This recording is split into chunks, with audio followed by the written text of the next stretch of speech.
Well, I think the key thing about Facebook that we have to remember, there's an audience there, and that audience is engaging with the content that's being provided. So how should independent consultants set up their Facebook page? I think the thing would be firstly have all the same content on your page that you would include on your website. Every business owner should do.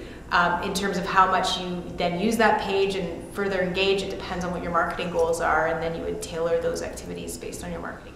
I think the first tip I would provide independent consultants thinking about using Facebook would be to develop a content strategy. The first starting point is to decide what kind of content are you going to share on Facebook and why will someone care about it. The second tip I'd give small business consultants who want to get going on a Facebook page is get really clear about what your objectives are.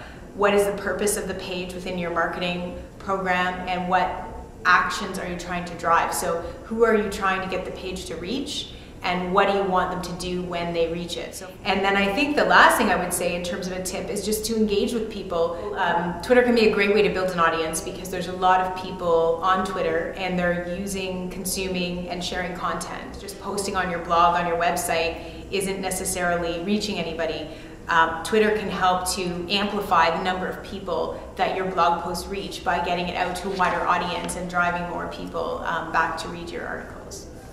If you're an independent consultant, you're selling expertise. Capitalize on all that knowledge and expertise that you have as an independent consultant. The more content you get out, the more when people search, they find you.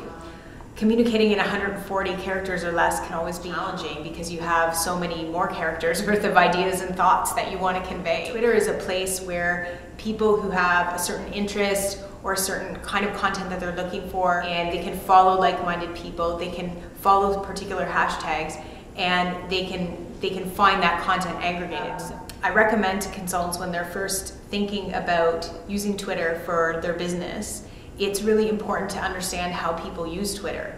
And so the first way you can understand how people use Twitter is becoming yourself a user. At some point after you become familiar with the tool, if you do want to use it to promote your business, you're going to start following people in either your target market or in constituent groups that make sense for your business.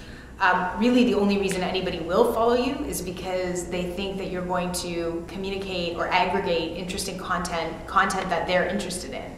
And one of the things that's important to remember with Twitter is that it's a live stream of information that's always flowing. And if you have a blog post that you're trying to communicate, get it out 2, 3, even 4 times, and focus on different times of day so that you maximize the likelihood that you reach different people. Well, a hashtag is really just a simple way to identify something as a searchable term. So for example, if you tweet about tax tips, then you could use the hashtag tax tips, and anybody who's out looking for tax tips might choose to search on that hashtag and then will find your tweet.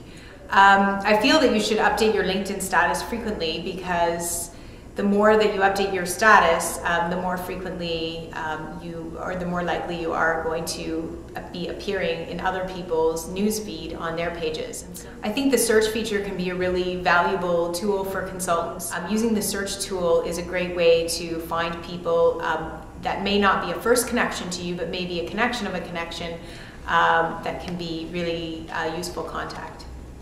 When you set up your contact information, you can create a link to your website. It's important that that's always up to date, and really the key thing on LinkedIn is being found. And I think it's a great practice to check your LinkedIn profile daily because when people are thinking about starting a social media campaign, one of the things I always suggest to them to check, how does your website look? How active are you on your blog? I think before I'd spend a lot of time on Twitter trying to post comments and be found and drive people to my website. I think long tail keywords are really important. Figuring out what long tail phrases are most relevant to your business and your target market. Maximize the likelihood that you're going to be found in those types of searches that will lead to fast conversions for your prospective clients.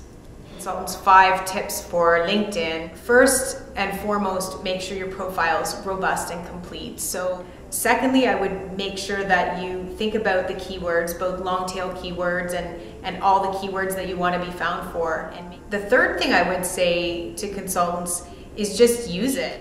Looking at what's happening, finding a few new people to connect with.